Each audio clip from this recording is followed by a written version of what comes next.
New York City's Public Design Commission determining the fate of the Thomas Jefferson statue that stood inside City Hall since 1833.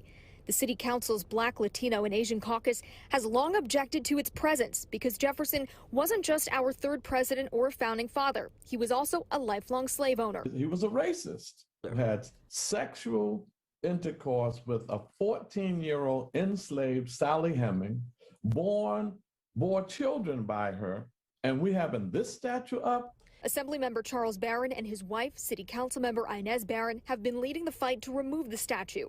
They want City Hall to memorialize people who better reflect New York's history and diversity. We shouldn't be elevating a person who in history said that blacks were inferior. Democratic mayoral candidate Eric Adams supports the removal and says he hopes the Public Design Commission will consider uplifting underrepresented faces and communities at City Hall and elsewhere. Republican challenger Curtis Lewa says removing the statue would be a rewrite of history. He was a symbol to look up to say, this is what our country stands for. The freedoms that so many of us take for granted. Republican Councilmember Joe Borelli agrees. We're left at this juncture where history is being literally torn from a building which has stood for almost 200 years.